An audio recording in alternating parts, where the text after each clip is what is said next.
بسم اللہ الرحمن الرحیم۔ السلام علیکم دوستو، عثمان غازی کی تلوار 600 سال تک سلطنت عثمانیہ کے سلطانوں کی تخت نشینی کی تقریب کے دوران استعمال ہونے والی ریاست کی ایک اہم تلوار تھی۔ اس تلوار کا نام عثمان اول کے نام پر رکھا گیا تھا، جو سلطنت عثمانیہ کے بانی تھے۔ عثمان غازی کی تلوار ہر نئے آنے والے عثمانی سلطان کو اس کی تقریب حلف برداری میں پیش کی جاتی تھی، اور یہ سلسلہ تقریباً 6 صدیوں تک جاری رہا۔ کہا جاتا ہے کہ سب سے پہلے یہ تلوار عثمان غازی کے سسر اور مشہور صوفی بزرگ شیخ ادب علی نے عثمان غازی کو تحفے کے طور پر دی تھی، اور اس کے بعد ہر عثمانی سلطان کی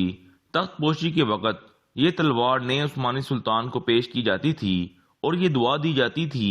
کہ اللہ اس نئے آنے والے سلطان میں بھی عثمان غازی جیسی خصوصیات پیدا فرمائے۔ سلطان محمد فاتح کے دور کے بعد سے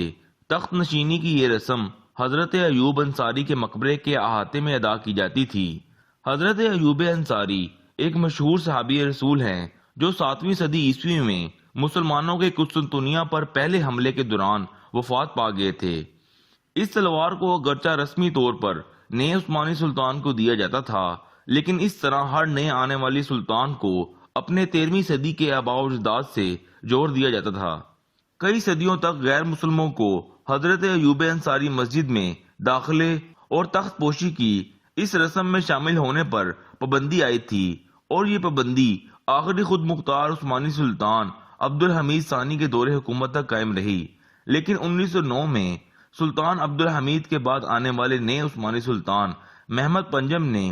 کئی صدیوں سے قائم اس رسم کو ختم کر دیا، اور اپنی حلف برداری کی تقریب میں غیر مسلموں کو آنے کی اجازت دے دی۔ محمد پنجم کے بعد آنے والے نئے عثمانی سلطان نے نہ صرف اس تقریب میں غیر مسلموں کو آنے کی اجازت دی، بلکہ اس تقریب کی عکس بندی کرنے کی بھی اجازت دے دی،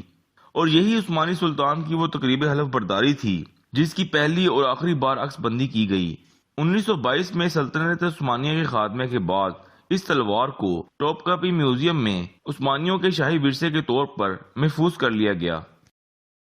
اس سے پہلے آپ سے درخواست ہے کہ تاریخی